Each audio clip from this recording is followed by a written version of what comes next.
Hello there. We are going to talk about the Civil War's effects today. You may remember at the beginning of our module, we made some predictions. Today's the day that you find out how close you were. The first thing we predicted is how many casualties there were in the Civil War. How close were we? Well, I don't remember exactly what every class predicted. I have that saved on my M drive at school and I cannot access that, but maybe you have it written down on your paper. Here's the reality: 618,000 people were killed. That was 2% of the total population of the United States at the time. If you apply that to our numbers today, that would be like 6 million people being wiped out of our population. That's half of New York City. That is a very big impact. In addition to the 618,000 killed, 400,000 were captured or went missing, and 476,000 were wounded. These numbers are staggering. And again, keep in mind the population back then was much smaller than it is today. As far as how many were killed on each side, did you assume the South lost more people because they lost the war? Well, remember, it was a war of attrition, which means that one side keeps beating on the other as they wait for them to run out of men and supplies. President Lincoln and General Grant knew the North could sacrifice more men than the South and still win the war. So the reality is that the North, even though they won the war, actually lost more people. That's how we get the numbers to add up to 618,000, give or take a few, obviously. And if you compare that to other wars in our past, remember, every casualty in the Civil War is an American casualty, which is not the case in all other wars that we have fought. Also, let's not forget, these are not just numbers. Each one is a life and represents a family who lost a loved one. The impact is staggering, and these are not the only wars we've fought. So here are the numbers. Civil War was 618,000, remember. Compare that to the American Revolution, which was under 26,000. Mexican War was around 13,000. You can see World War I was 116,000. That was only 1 year. World War II, we were in that for 4 years. That was a little over 400,000 killed. The Korean War lasted 3 years, 37,000 people killed. And the Vietnam War was 58,000 killed. You add all of that up, and it's still right around the amount that was killed in the Civil War alone.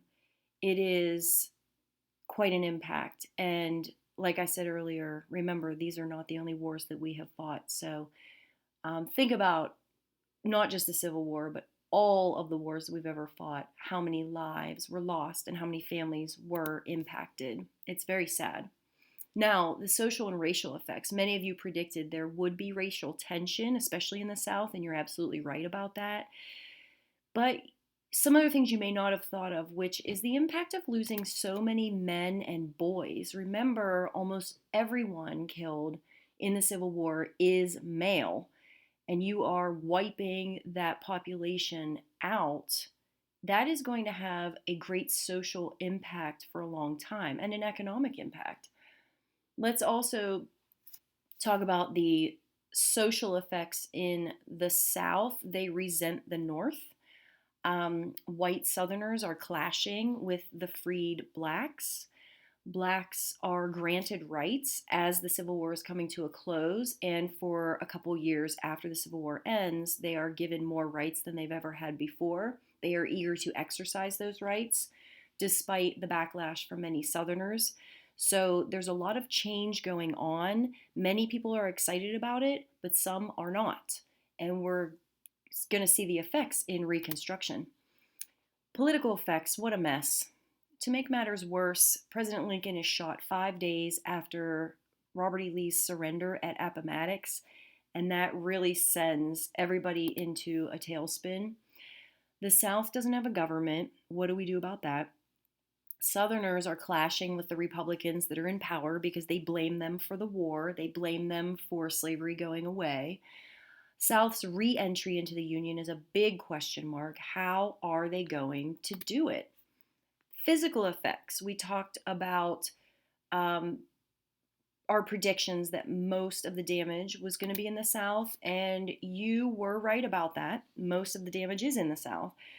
Their infrastructure is destroyed.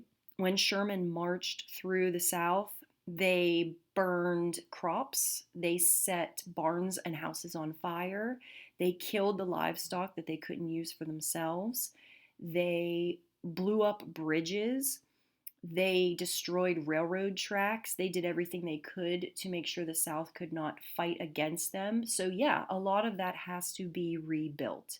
This will require large investments of money and resources from both the North and the South.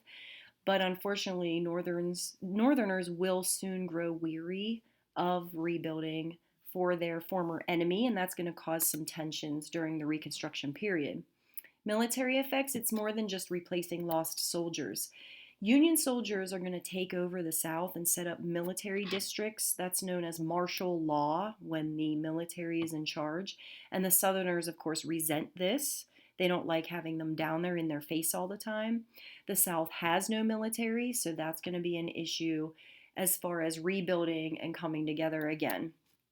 Economic effects, the effects are very different depending on where you live. The North's economy was booming. We learned about that at the beginning of the module. The North's factories are bustling, the shipyards are working, the rail yards are working. Things are going well in the North as far as the economy is concerned, but in the South, their economy is devastated just as we predicted. They built an economy for over 200 years that used slavery as the foundation, and now that's been taken away. And let's also remember that you now have about 3 million former slaves that have been set free. Obviously, some of them are children, and we don't need to worry about how they're going to make a living yet, but many of them are adults, and we need to figure out how are they going to make a living. So, the effects of the Civil War are going to be felt for a very long time. Some of them are still being felt today, but we seem to be left with more questions than answers at this point. It was such a fragile time in America. Here are some of the questions that we're left with. How do we proceed without Abraham Lincoln? How do we bring the former Confederate states back to the Union? Should their leaders be punished? If so, how harsh should that punishment be? How do we ensure that African Americans will be treated as equals after recently being freed from slavery? And how do we make sure this never happens again? Well, you'll find out with Reconstruction. That's all for now. Thank you for watching.